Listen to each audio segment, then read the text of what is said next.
రేవంత్ రెడ్డి మాట్లాడుతున్నారు, లైవ్ లో చూద్దాం. ప్రజల చేత గౌరవింపబడే వ్యక్తుల యొక్క పేర్లు, వాళ్ళ చిరునామాలు శాశ్వతంగా ఈ తెలంగాణలో ఉండాలి. అందుకే కోటి ఉమెన్స్ కాలేజ్ యూనివర్సిటీగా మారితే ఆ మహిళా యూనివర్సిటీకి వీరనారి చాకలి ఐలమ్మ పేరు పెట్టడం ద్వారా ఈ తెలంగాణలో పోరాట స్ఫూర్తికి గౌరవం ఉంటుంది అని చెప్పి తెలుగు యూనివర్సిటీకి వీరనారి చాకలి ఐలమ్మ పేరు మా ప్రభుత్వం పెట్టింది. ఇదే కాదు, Indian institute of handloom technology ఒక నూతన సంస్థను కేంద్ర ప్రభుత్వం నుంచి సాధించుకొని దానికి కొండా లక్ష్మణ్ బాపూజీ గారి పేరు పెట్టి ఆనాడు మొదటి తెలంగాణ ఉద్యమంలో తెలంగాణ కోసం పదవీ త్యాగం చేసి స్ఫూర్తిగా నిలబడ్డ కొండా లక్ష్మణ్ బాపూజీ గారి పేరును ఇండియన్ ఇన్స్టిట్యూట్ ఆఫ్ హ్యాండ్లూమ్ టెక్నాలజీకి ఈరోజు మనం పెట్టుకోవడం జరిగింది. వీళ్ళందరి పేర్లు పెట్టుకోవడమే కాదు, ట్యాంక్ బండ్ మీద సర్దార్ సర్వాయి పాపన్న గౌడ్ యొక్క విగ్రహాన్ని రోజు ప్రారంభించుకున్నాము అనంటే ఆనాడు సామాజిక చైతన్యం తీసుకొచ్చి బహుజనుల యొక్క ప్రభుత్వాన్ని పాలనను అందించి గోల్కొండ కోట మీద నుంచి పరిపాలన సాగించిన సర్దార్ సర్వాయి పాపన్న గౌడ్ విగ్రహాన్ని అక్కడ సెక్రటేరియట్ ముందలో మనము మొన్ననే నిర్ణయం తీసుకున్నాం. ఎందుకంటే తెలంగాణ ప్రాంతంలో వీళ్ళందరూ స్ఫూర్తి కావాలి, వీరి స్ఫూర్తి శాశ్వతంగా ఉండాలి. ఈనాడు సిద్ధాంతాలను మర్చిపోయి కేవలం అధికారం కోసమే, అధికారం ఉంటేనే రాజకీయం, 5 సంవత్సరాలు కూడా ప్రతిపక్షంలో ఉండలేమని ఆలోచన చేస్తున్న సందర్భంలో కమ్యూనిస్టులు అంటేనే ప్రతిపక్షం, ఎవరు అధికారంలో ఉంటే వాళ్ళు ప్రజలకు వ్యతిరేకంగా పనిచేస్తే వాళ్ళు దించడమే లక్ష్యంగా పెట్టుకొని పనిచేసిన కమ్యూనిస్టు సోదరులు శాశ్వతంగా ప్రజలలో ప్రతిపక్షంలో ఉండడానికి వాళ్ళు ఎన్నోసార్లు ఇష్టపడ్డారు. అధికారంలో ఉంటే పరిమితమైన పనులే చేయొచ్చు, కానీ ప్రతిపక్షంలో ఉంటే ప్రజలు కోరుకున్న ప్రతి పని కోసం కొట్లాడొచ్చు. చాలా వరకు దిగిపోయిన ప్రభుత్వాలు నేను అన్నిటిని గమనించిన, రాష్ట్ర స్థాయిలో జాతీయ స్థాయిలో ఏ ప్రభుత్వం దిగిపోయినా దిగిపోవడానికి కారణం కమ్యూనిస్టు సోదరులే అని నేను బలంగా విశ్వసిస్తున్నా. మొన్న దిగిపోయిన ప్రభుత్వంలో కూడా అధికారంలో రావడానికి కమ్యూనిస్టులు పెద్దగా సహకరించండి, కానీ ఉన్నోళ్ళని దించడానికి మాత్రం పూర్తిగా సహకరిస్తారు. మొన్న జరిగిన అధికార బదలాయింపులో కూడా ఉన్నాయనని దించడంలో మా కమ్యూనిస్టు సోదరులు సంపూర్ణంగా సహకరించారు. అందుకే వాళ్ళని సహజ మిత్రులుగా ఆలోచన చేసి ఎమ్మెల్యేగా చట్టసభలలో సమస్యల్ని లేవనెత్తాలని, శాసనమండలిలో సమస్యలని ప్రజల తరఫున ప్రస్తావించాలని, అదేవిధంగా జర్నలిస్టు సమస్యల్ని పరిష్కరించడంలో పెద్దలు శ్రీనివాసరెడ్డి గారిని బాధ్యత ఇచ్చే జర్నలిస్టు మిత్రుల యొక్క సమస్యలు పరిష్కరించడానికి బాధ్యత ఇచ్చినాం. చాలామంది జర్నలిస్టు మిత్రులు నాకున్నారు, చాలామంది వచ్చి ఆ ప్రస్తావన తీసుకొచ్చారు. నేను చెప్పిన మీకు ఇస్తే మీకు నాకే ఉపయోగపడతారా, మీరు శ్రీనివాసరెడ్డి గారికి ఇస్తే అందరు జర్నలిస్టులకు ఉపయోగపడతాడు కాబట్టి ఆ బాధ్యత వారికి అప్పచెప్పినా వారిని చేయనియండి, మళ్ళీ చూద్దాంలే అని. ఇవన్నీ నేను ఎందుకు ప్రస్తావిస్తున్నా అంటే ప్రజల యొక్క సమస్యల్ని లేవనెత్తడం అనేది ఒక పెద్ద జవాబుదారీతనం.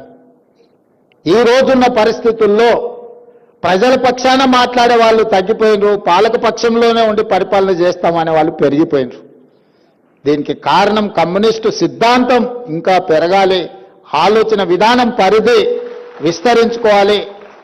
కమ్యూనిజం అంటే లైబ్రరీలో చదువుకునే పుస్తకం కాదు, పేద ప్రజల గుండెల్లో సమస్యల పట్ల కొట్లాడే వాళ్ళ పట్ల విశ్వాసం.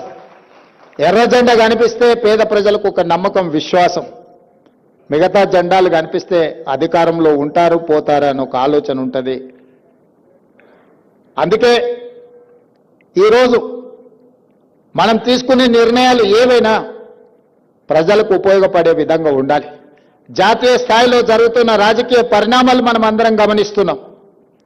1 నేషన్ 1 ఎలక్షన్ అనేది అది 1 నేషన్ 1 ఎలక్షన్ కాదు, 1 పర్సన్ 1 పార్టీ ఎలక్షన్. ఇట్లాంటి సమయంలో సురవరం సుధాకర్ రెడ్డి గారు లాంటి నాయకులు జాతీయ స్థాయిలో ఉండింటే ఇంకా పక్కడ్బందీగా ఇండియా కూటమి రాజకీయాలు బలపడేవి. ఈరోజు జస్టిస్ సుదర్శన్ రెడ్డి గారిని మన ప్రాంతం నుంచి ఉపరాష్ట్రపతిగా ఎన్నికల్లో పెట్టడం అంటే ప్రజాస్వామ్యాన్ని పరిరక్షించడానికి, ఈ రాజ్యాంగాన్ని రద్దు చేయాలనుకునే పక్షాలు ఒకవైపు ఈ రాజ్యాంగాన్ని పరిరక్షించి ప్రజలకు ఉపయోగపడే విధంగా దీన్ని మరింత బలోపేతం చేయాలన్న ఆలోచన ఇంకొక వైపు. ఇలాంటి సందర్భంలో సురవరం సుధాకర్ రెడ్డి గారు లాంటి వ్యక్తులు అవసరం. అందుకే ఈరోజు జాతీయ రాజకీయాలలో సిద్ధాంతం ముసుగులో అధికారాన్ని పదిలం చేసుకోవాలని, రాజ్యాంగాన్ని మార్చాలన్న ఆలోచనే కాదు, ఈరోజు ఎన్నికల కమిషన్ను కూడా వాళ్ళ రాజకీయ పార్టీలో పొత్తులో భాగస్వాములుగా మారుస్తున్నారు. ఇది అత్యంత ప్రమాదకరం ప్రజాస్వామ్యానికి. ఎన్నికల్లో నెగ్గాలి అనంటే కాంగ్రెస్ పార్టీ కమ్యూనిస్టు సోదరులను కలిసి వచ్చే పక్షాలను కలుపుకొని ప్రజల దగ్గరికి వెళ్తాం. ఎన్నికల ముందు శ్రేణులను కదిలించే ముందు మా అనుబంధ విభాగాలను ముందలో పెడతాం. అది మహిళా కాంగ్రెస్ కావచ్చు, లేకపోతే యువజన కాంగ్రెస్ కావచ్చు, విద్యార్థి కాంగ్రెస్ కావచ్చు. కానీ ఈనాడు అధికారంలో ఉన్న పెద్దలు ఎన్నికలు వస్తున్నాయంటే మొట్టమొదట వాళ్ళ అనుబంధ విభాగాలైన ఈడీ, ఇన్కమ్ ట్యాక్స్, సిబిఐలను పంపిస్తారు. ఉన్న వాళ్ళని అందరినీ కూడా అష్టదిగ్బంధం చేయండి అని. ఆ తర్వాత ఎలక్షన్ కమిషన్ను పంపిస్తారు. వాళ్ళకు వ్యతిరేకంగా వేసే ఓట్లను తొలగించమని. ఇది అత్యంత ప్రమాదకరమైన పరిస్థితి. దేశ రాజకీయాలు ఈరోజు కొనసాగుతున్నాయి. అందుకే రాహుల్ గాంధీ గారు బీహార్లో ఓట్ చోర్ గద్దె చోడ్ అని ఈరోజు ఒక స్లోగన్ తీసుకొని బీహార్లో వారు పాదయాత్ర ప్రజల దగ్గరికి వెళ్ళారు. ఇది ఎన్నికల్లో నెగ్గడం కోసం తాత్కాలికంగా రాజకీయ ప్రయోజనం పొందడం కాదు. ఈ దేశంలో మహారాష్ట్రలో జరిగిన పార్లమెంట్ ఎన్నికలకు, ఆ తర్వాత 4 నెలల తర్వాత జరిగిన శాసనసభ ఎన్నికల్లో 1 కోటి కొత్త ఓట్లు నమోదైనవి. ప్రజాస్వామ్య ప్రేమికులారా ఆలోచన చేయండి. 4 నెలల్లో ఒక్క రాష్ట్రంలో 1 కోటి మంది పుట్టగలరా? పుట్టినోళ్ళ 1 కోటి ఓట్లు కొత్తగా రాగలవా? కానీ మోడీ గారి ప్రభుత్వంలో ఇది సాధ్యమైంది. ఆ 1 కోటి ఓట్లే మహారాష్ట్రలో రాష్ట్ర ప్రభుత్వాన్ని ఏర్పరచగలిగినాయి, ప్రజాస్వామ్యాన్ని పరిరహసించగలిగినాయి. అలాంటి విపరీతమైన పోకడలే ఈరోజు బీహార్లో జరుగుతున్నాయి. పార్లమెంట్ ఎన్నికల తర్వాత ఈరోజు 65 లక్షల ఓట్లు తొలగించబడ్డాయి బీహార్లో. ఓట్లు తొలగించడంతోనే ఆగదది. రేషన్ కార్డులు తొలగించడం జరగవచ్చు, లేదా వాళ్లకు అందే సంక్షేమ పథకాలు తొలగిపోవచ్చు, లేదా వాళ్ళ ఆస్తులను కూడా కొల్లగొట్టవచ్చు. ఇలాంటి విపత్కరమైన పరిస్థితుల్లో విపక్షాలన్నీ ఏకం కావాలి, ఏకతాటిపై నడవాలి.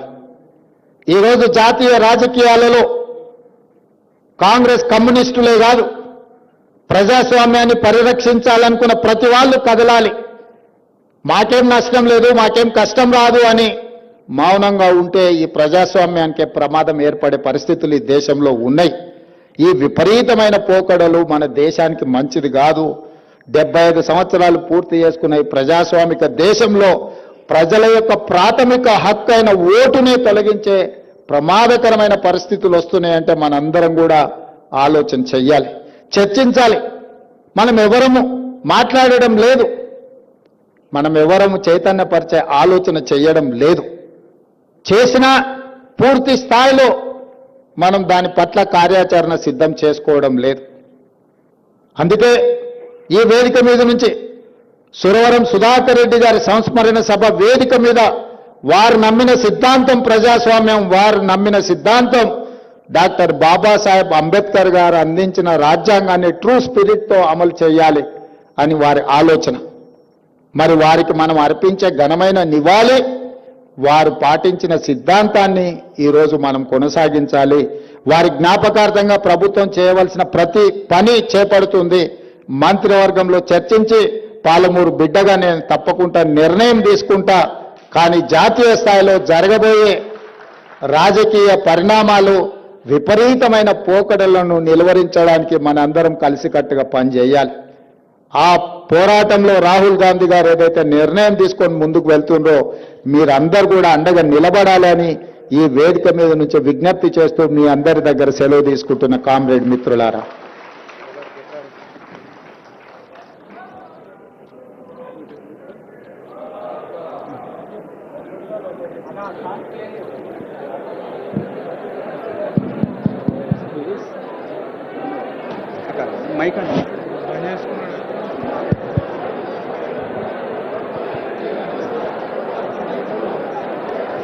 మిత్రులారా, ఇంకో చాడా గారు ఇంకో జానకిరావులు ఉన్నారు.